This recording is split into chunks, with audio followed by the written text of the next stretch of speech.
Nós vamos ler o Evangelho mais uma vez, essa manhã, no Evangelho de Lucas, capítulo 10. Nós estamos estudando a parábola do bom samaritano, nessa perspectiva de que a vida vale mais. E antes de lermos o Evangelho, eu queria lembrar para você que na próxima segunda-feira, dia 29, amanhã é 22, na outra, dia 29, nós temos o encontro do nosso Fórum Cristão de Profissionais. E nesse momento da campanha de A Vida Vale Mais, nós vamos conversar sobre não matarás, em busca de uma cultura de paz. E o convidado para essa edição do Fórum, do dia 29, é o Rodrigo Pimentel, que foi comandante do BOPE e é o oficial que inspirou a construção, a composição dessa personagem, que está sendo considerado o novo herói brasileiro, o Capitão Nascimento, do Tropa de Elite 1 e 2, e dos livros Elite da Tropa 1 e 2. Então, o Rodrigo Pimentel, ele é corroteirista, junto com o José Padilha, dos filmes Tropa de Elite, e é também autor, em parceria com outros 3 escritores, dos 2 livros Elite da Tropa. E falando português claro, o Rodrigo Pimentel é o Capitão Nascimento de verdade.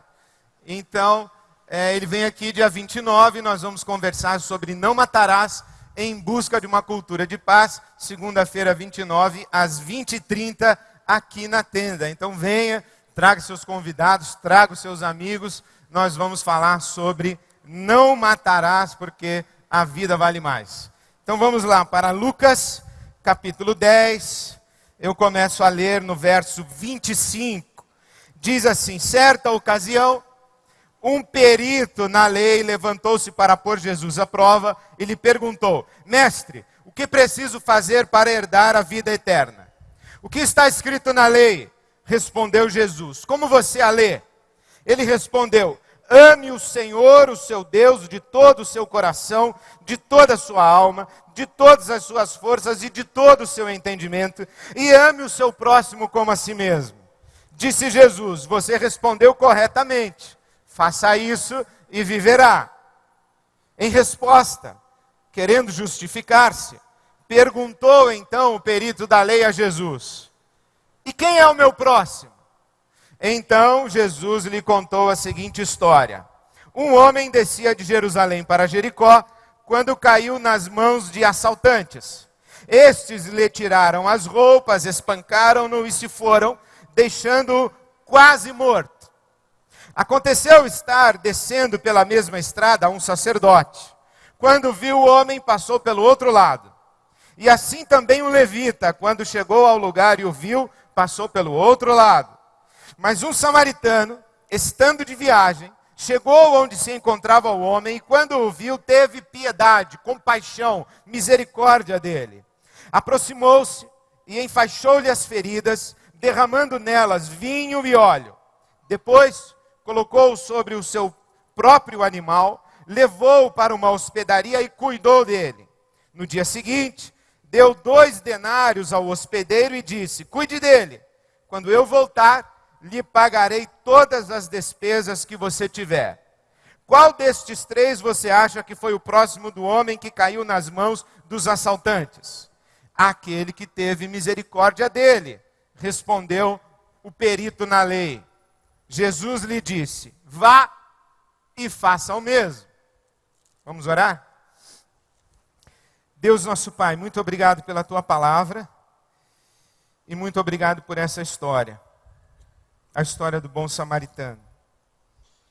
Pedimos-te que pelo teu Espírito Santo, faças de cada um de nós também um bom samaritano, uma boa samaritana.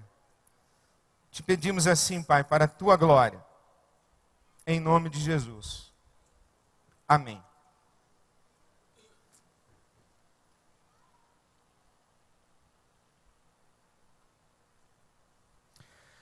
O que eu gosto nas conversas de Jesus é que, geralmente, ele está conversando com pessoas religiosas.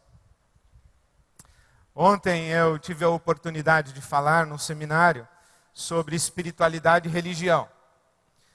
E ao final do dia, um senhor já bem grisalho, me procurou e disse assim: pastor, quando alguém me pergunta qual é a minha religião, eu digo, eu não tenho religião, eu sou um seguidor de Jesus.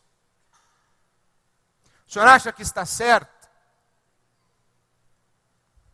E a minha resposta para ele deveria ter sido sim e não. Porque, querendo ou não, nós estamos vivendo com a religião. E quando eu tenho que responder qual é a minha religião, eu respondo, a minha religião é cristã.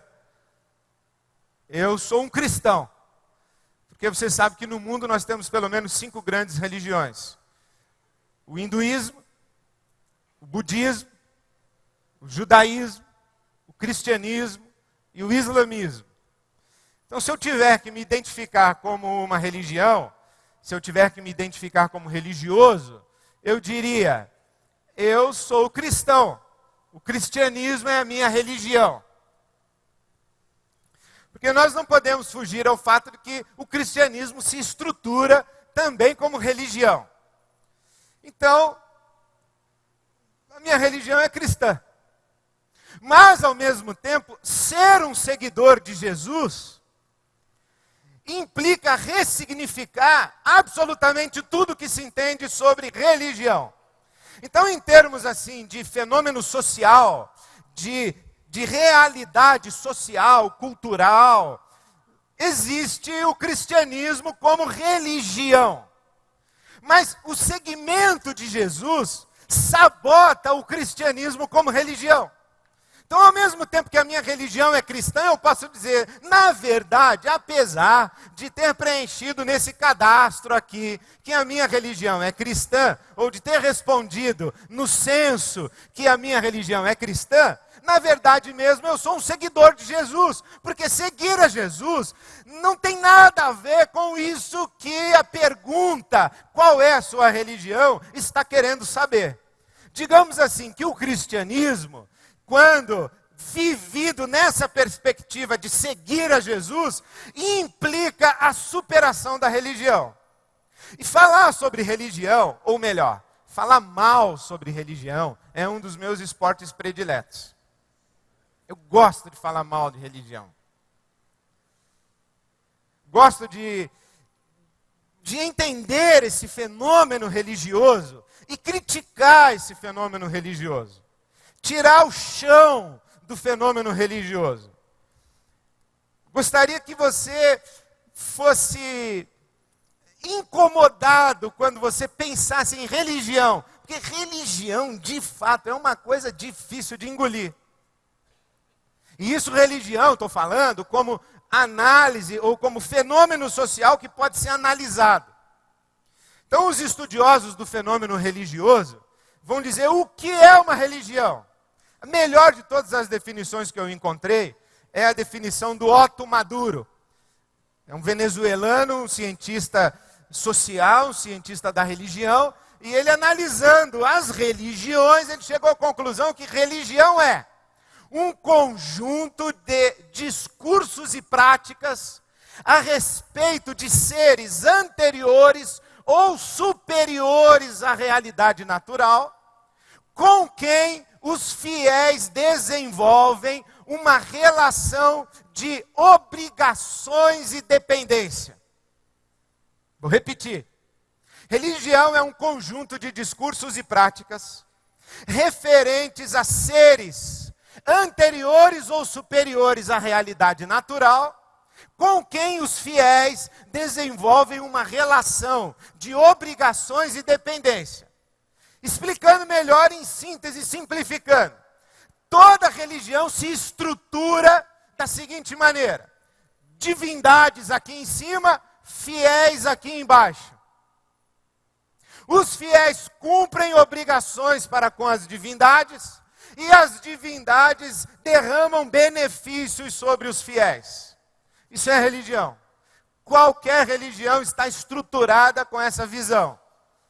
Faça-se um parêntese a, por exemplo, ao budismo, que alguns dizem que é uma religião sem divindades. Eu não concordo muito, mas deixa isso para lá. Mas toda religião está razoavelmente estruturada, ou minimamente estruturada, nessa relação. Fiéis embaixo, divindades em cima, os fiéis cumprindo obrigações para com as divindades e as divindades abençoando seus fiéis. É assim que funciona. O tempo inteiro, o tempo todo. Não importa se essa religião trata do Deus Pai de nosso Senhor Jesus Cristo, ou, perdoe-me incluir na mesma argumentação, é a Pombagira, é o Exu, é o Caboclo Sete Flecha, é o São Judas Tadeu, é a Senhora Aparecida, é a Senhora de Fátima, é Alá, quem quer que seja. É uma divindade, é um ser superior, é um poder maior. Com quem os fiéis desenvolvem essa relação de obrigação e dependência. Quer dizer, eu cumpro as minhas obrigações e a divindade me abençoa. Esse sistema, esse mecanismo vale desde a reunião que acontece no terreiro de Macumba na sexta-feira, até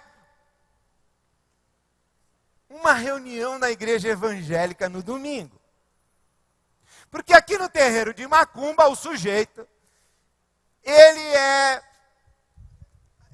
assim, protegido por um caboclo, e ele leva as oferendas para esse caboclo, esperando que lá o santo da ocasião, a entidade, abençoe a vida dele.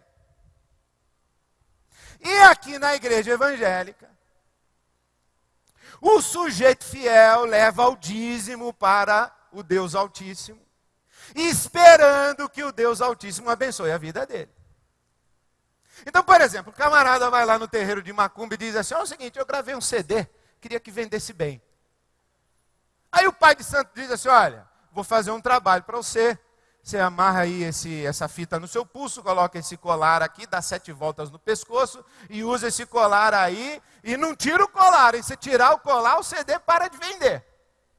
Então ele tem uma obrigação, ele deu uma oferenda, amarrou o colar no pulso, sai aí com o colar pendurado e o CD vende que nem água. Mas não pode tirar o colar, hein? Obrigação, benefício. Se tirar o colar, a entidade amaldiçoa, hein? Então a religião tem esse mecanismo. Tem um poder superior que o fiel acredita que pode abençoar a vida dele ou amaldiçoar. Então ele faz as suas obrigações para que ele seja ou abençoado ou não amaldiçoado. Da mesma maneira, se você não trouxer o dízimo aqui, cumprir a sua obrigação, olha, o gafanhoto vai na sua casa, vai meter a mão na sua renda. Então você, que não é bobo nem nada, não quer ficar sem emprego no mês que vem, traz o dízimo. Cumpriu a obrigação para ser abençoado ou não ser amaldiçoado. Mesma lógica.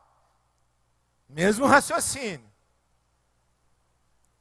Do que se alimenta, portanto, esse mecanismo religioso?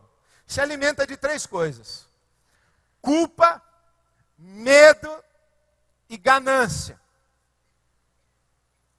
Porque se eu não pegar você na culpa, eu pego no medo. Se não pegar no medo, eu pego na ganância. Quer ver? Eu falo assim: olha, está dando errado coisa na tua vida. Roubaram teu carro, não foi? Perdeu o emprego, não foi? Teu filho está doente, não está? Teu casamento está mal, não está? Isso aí, ó, isso é coisa ruim que você deu brecha. Você fez alguma coisa errada.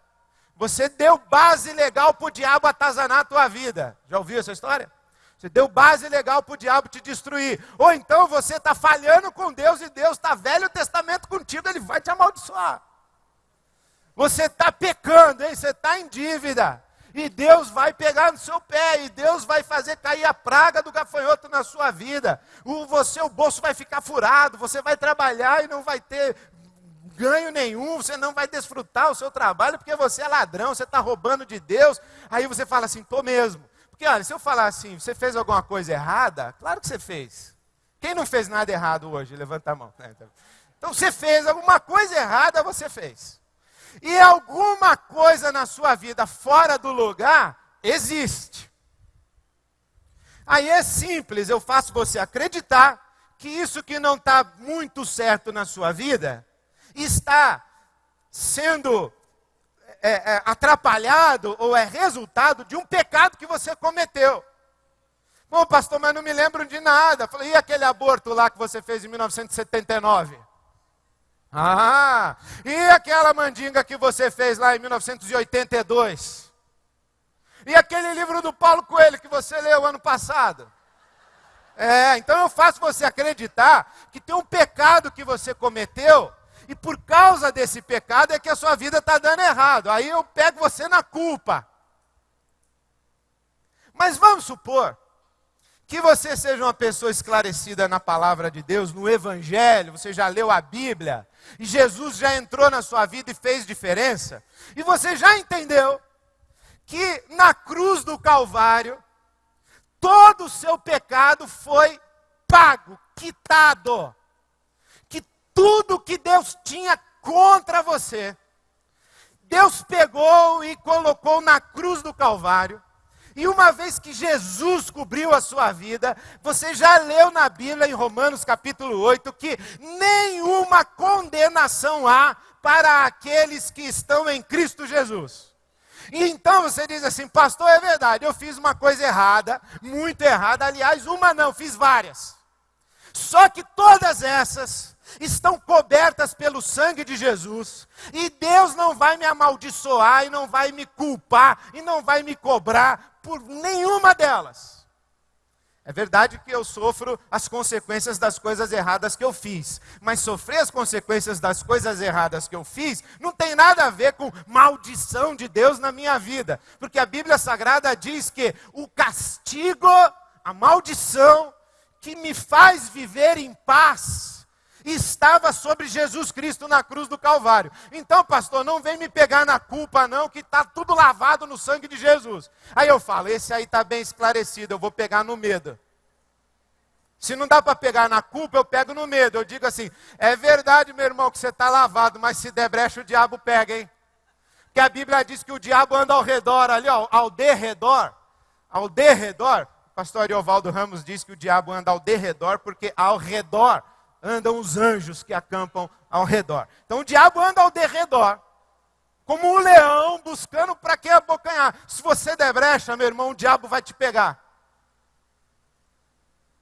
Se você não andar direitinho na presença de Deus, isto é, obedecendo tudo que eu estou falando para você fazer, se você não andar direitinho na presença de Deus, isto é, debaixo da minha cobertura apostólica, se você não fizer direitinho tudo o que eu digo para você fazer e não servir direitinho ao meu ministério e à visão dessa igreja, o diabo vai te pegar, hein? Aí você fica com medo. Aí você chega em casa, o seu filho começa a chorar e está com febre. Aí você diz assim, que é isso? O diabo não me pega não, eu estou em Jesus e não tenho, o diabo não me pega. Maior é aquele que está em mim do que aquele que está no mundo. O Espírito de Deus me selou. Não preciso ter medo das trevas. Eu vivo aqui, ó, na palma da mão de Jesus e a mão de Deus ainda por cima. Não preciso ter medo. Eu sou da luz. Não tenho nada com as trevas. Não preciso ter medo. Mesmo que eu cometa um pecado, esse pecado está lavado no sangue do Cordeiro e eu não preciso ter medo do diabo, porque eu sou mais do que vencedor em Cristo Jesus. Mas o nenê está com febre. E você está lá sacudindo o nenê. E aí você fala assim para o seu marido, o pastor falou que isso aqui pode ser coisa ruim. O pastor falou que isso é coisa do diabo. O pastor falou que fizeram um trabalho para nós. Bem que a minha cunhada falou. Minha cunhada falou que o pessoal tem olho gordo na nossa família. Fizeram macumba para nós. Que isso, é besteira. Mas o nenê está com febre. O nenê está com febre. Quem sabe, né? Ainda mais o pessoal que fica vendo demônio em tudo. Vejo 2 demônios ali agora. Uma vez eu encontrei com um pastor no shopping. Também encontrar pastor no shopping não dá certo. Encontrei com ele, ele virou para mim e falou assim: Ed, precisamos orar. Eu vejo um demônio no teu ombro. Eu falei: qual dos dois? Cara, eu estava andando com um demônio pendurado, não era nem um papagaio, era um demônio. Isso é perigosíssimo. O sujeito olha para você e você fala: nossa, você está mal, hein? Está carregado. Está com encosto. Aí você começa a olhar para os lados, né? Porque se eu não pego você na culpa, eu pego você no medo. Mas se eu não pegar você no medo e você falar: ó, Jesus está comigo, eu pego você na ganância. Sabe como? Você não tem culpa nem tem medo, mas você não é bobo, Eu digo assim: Deus tem propósito na tua vida, minha irmã. Deus tem propósito na tua vida e é propósito de grandeza. Deus tem sonho grande para ti. Vai multiplicar a tua renda. Esse é o ano da restituição. Aí eu começo a profetizar e você, que não é bobo nem nada, já levanta a mão e diz: eu recebo. Aí você diz: fala Jesus, e eu começo a profetizar coisa boa na tua vida. Mas tem que trazer aqui a oferta, tem que se comprometer com a obra, tem que estar debaixo da unção, tem que estar dentro da visão. Você está entendendo?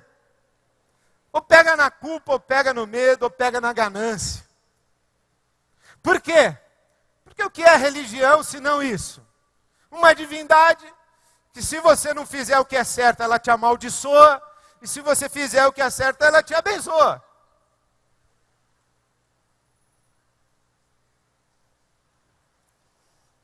E o pior é que isso aparece na Bíblia. Aparece na Bíblia, eu ainda uso a Bíblia para convencer você. Quer ver? É fácil. Era uma vez um homem que Deus mandou ele pregar o evangelho numa cidade, mas ele detestava o pessoal daquela cidade, então ele não quis pregar o evangelho lá. Ele fugiu para outra cidade, foi de navio. Quando chegou no meio do mar, uma tempestade ameaça o navio vai afundar, vai morrer todo mundo. Como coisa ruim é fruto de divindade que está brava, o capitão do navio reúne todo mundo no convés e diz o seguinte: quem aqui está errado com a divindade? Você aí, qual é o seu Deus? É o do sol, da lua, do vento, do trovão, da chuva, do mar? Qual que é o seu Deus? O meu Deus é o do sol, mas eu estou bem com ele. E o seu? O meu é o da lua, mas também dei a oferta lá sexta-feira, antes de viajar. E o seu Deus? O meu é da tempestade, também está tudo bem comigo e com ele. Bom, não é ninguém, então por que nós vamos morrer aqui no meio da tempestade? Aí o marinheiro diz assim: ó, mas tem um cara dormindo lá no porão. Chama o cabra. Aí chama o cara. Quando o camarada chega, fala: qual é o teu Deus? É o da lua, do sol, do vento? Ele diz assim: nenhum desses. Ué, e qual é o seu Deus? É o Deus acima de todos esses. É o Deus dos deuses. É o Senhor dos senhores. E o meu Deus é o que criou o céu, o sol, a lua, as estrelas, o mar e a tempestade, e o trovão e o raio. O meu Deus é o top. E tu está errado com ele. Falar a verdade, eu estou fugindo dele. Ah, é contigo o negócio. Pega esse cara e joga na água. Jogaram coisa ruim para o mar. O que aconteceu? Passou a tempestade. Ficou tudo bem. Você faz coisa errada, a divindade amaldiçoa. Você faz coisa certa, a divindade abençoa. Aí você vive nesse conflito da culpa, do medo e da ganância. Se você não tem culpa, você tem medo. Se não tem medo, você tem ganância. O pior é o sujeito que tem os três. O sujeito que tem os três, esse daí a gente arranca anel, passe de metrô, escritura de casa, carro, cheque alto, relógio, arranca tudo. O que tiver na bolsa vai. E olhe, não é necessariamente por maldade do fiel. É medo. É culpa. E é vontade de ter uma vida melhor. E a religião se torna essa máquina julgadora de consciências. E se torna essa máquina escravizadora de pessoas, especialmente de pessoas que sofrem. Sofrem pela culpa, sofrem pelo medo, sofrem pela sua miséria e a sua condição de dificuldade. Eu me lembro quando eu assisti num desses telejornais, era dia de um santo abençoador aí, tinha uma multidão na porta de uma igreja. E o repórter perguntou para uma senhora lá, a senhora veio aqui fazer o quê? Ela disse assim, eu vim agradecer a graça alcançada. E qual foi a graça que a senhora alcançou? Eu marquei consulta para minha filha daqui a 3 meses. O que é isso? Antigamente a graça alcançada era a cura para a filha. Agora a mulher já acha que conseguir marcar consulta para dali a 3 meses é uma graça alcançada. Quer dizer, numa realidade social em que uma pessoa pensa desse jeito, quando eu ofereço para essa mulher que sofre, agoniza pela filha, a oportunidade de uma solução e de uma bênção divina, esqueça os médicos, minha senhora, o Senhor Deus é o médico dos médicos, deixa esse programa de saúde aí para lá, vem aqui na nossa igreja, nós somos melhor que o SUS. A mulher vem, claro que vem. E ela vem o quê? Por maldade? Não necessariamente, ela vem por medo, ela vem por culpa, e ela vem porque ela está querendo uma solução. Isso é máquina religiosa. Aí eu pergunto para você o seguinte, isso que eu acabei de descrever, é paganismo ou é igreja evangélica no Brasil?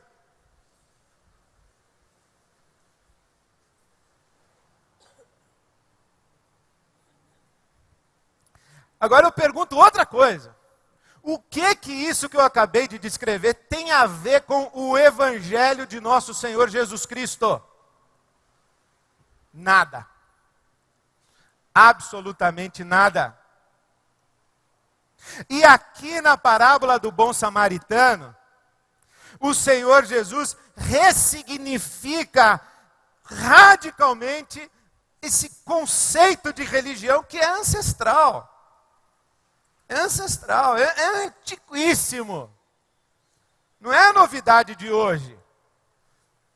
Então Jesus ressignifica. O que eu devo fazer para herdar a vida eterna? Aí Jesus diz, bom, Moisés já falou o que você tem que fazer. Você não conhece a lei?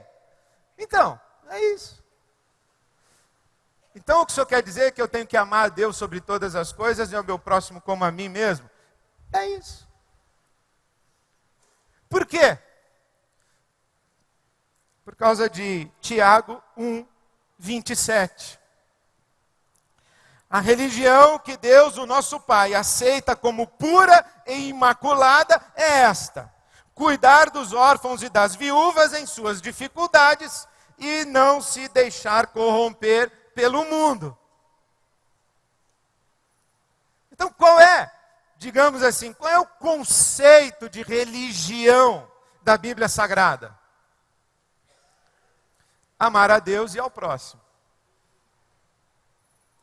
E o que é que o Evangelho de Jesus traz para nós? Primeiro, traz perdão para a nossa culpa. A partir do perdão de Deus para a nossa culpa, ninguém nos manipula mais por causa da culpa. Eu estou perdoado. E quando eu reconheço a minha culpa, eu vejo que eu não sou melhor do que você em absolutamente nada. Nós somos iguais, nivelados pela cruz do Calvário. Todos nós aqui carregamos culpas, mas sobre todos nós existe a oferta de perdão do Evangelho de Jesus. Então, eu sou livre da minha culpa porque o perdão de Deus me liberta dessa escravidão da culpa. E me reconcilia com Ele, Deus, e com você, porque eu não sou superior a você, nem inferior a você. Se eu sou samaritano e ele é judeu, se eu sou judeu e ele é samaritano, na verdade nós somos iguais. Nós somos pessoas niveladas pelo sofrimento, pela culpa e equivalentes em dignidade pelo perdão que Deus concede a ambos. Para o que o Evangelho nos traz mais? Nos traz libertação do medo. Por que esse sacerdote, esse levita não foram lá ajudar o homem caído à beira do caminho? Porque eram homens com mentalidade religiosa. Homens com a mentalidade de que eu tenho que obedecer à minha divindade. Mas para eles, o que era obedecer à sua divindade? Era cumprir os rituais da sua religião. Era ir ao templo, era participar do momento do sacrifício, era participar do ritual em homenagem à sua divindade. O Evangelho nos liberta desse ritualismo. É amar ao próximo, não cumprir ritual religioso. E eu não preciso temer a maldição. Por quê? Porque eu estou liberto. Estou liberto por causa do perdão que eu recebi. Se eu não tenho culpa, eu não preciso ter medo. Agora, do que mais o Evangelho me liberta? Me liberta do meu egoísmo e do meu egocentrismo, que é uma escravidão tão grande quanto a escravidão do que está caído à beira do caminho na sua miséria. Por quê? Porque quando Deus me liberta, me perdoa da culpa, me liberta do medo, Ele me entrega para a liberdade da solidariedade e da generosidade. Por quê? Porque a religião verdadeira é essa, cuidar das pessoas. Então, a verdadeira experiência religiosa é uma experiência de perdão, libertação e autodoação. Não tem nada a ver com culpa, com medo e com ganância. Tem a ver com perdão, com reconciliação, com libertação e com partilha, com generosidade, com solidariedade. Amar a Deus, não ter medo de Deus, amar a Deus. E a Bíblia Sagrada diz que o amor lança fora todo o medo. Quem ama, não tem medo. Quem se percebe amado, não tem medo. Ontem uma jovem me perguntou assim: pastor, eu tenho um casamento tão bom, um filho tão lindo, uma vida tão boa, mas eu tenho medo que Deus faça alguma coisa na minha vida só para eu ser mais fiel. Falei, o seu Deus é mais parecido com um diabo do que com Deus. Não precisamos ter medo de Deus. Quando a gente se percebe como alvos do amor de Deus, a gente não tem medo, porque o amor lança fora o medo. Eu estou perdoado da culpa, eu estou liberto do medo, e eu estou livre desse meu egoísmo, e posso me abrir para amar a Deus e amar o próximo. Isso é o Evangelho. Aí eu pergunto, qual é a sua religião? Você é um cristão evangélico, ou você é um seguidor de Jesus? Você diria assim, pastor, mas não é a mesma coisa? Eu pergunto, é? É a mesma coisa? Quando você diz assim para uma pessoa hoje, eu sou cristão evangélico, ela entende que você é uma pessoa que não é manipulada pela culpa, não é escravizada pelo medo, e não é mesquinha em favor de si mesma, que você é uma pessoa perdoada por Deus, liberta do medo e aberta para a solidariedade e a generosidade.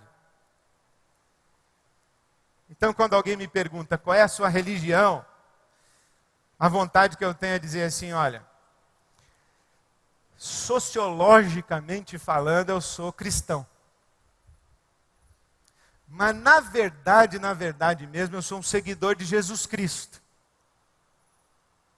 E ser seguidor de Jesus Cristo, hoje, tem nada a ver com essa fenomenologia social que atende pelo nome de cristianismo na nossa sociedade, na nossa realidade. Ser um seguidor de Jesus é ser alguém marcado, caracterizado pelo perdão para a culpa, pela libertação do medo e pela prática da generosidade e da solidariedade. Eu fui convertido. Jesus Cristo mudou o meu viver. Eu não tenho mais medo de Deus nem do diabo. Eu recebi perdão, eu estou liberto. E agora o que é que eu faço? Agora eu posso amar. E agora eu estou nessa escola. A escola de aprender a amar a Deus e ao meu próximo. Eu estou seguindo a Jesus. Portanto, qual é a religião? A religião verdadeira. Cuidar dos órfãos e das viúvas e guardar-se da corrupção do mundo. Viver para Deus e viver para o próximo. Que o Senhor Deus faça de nós cristãos, seguidores de Jesus Cristo. E que nos liberte do peso da culpa, da escravidão do medo e da mesquinharia de quem vive apenas para si mesmo. Amém.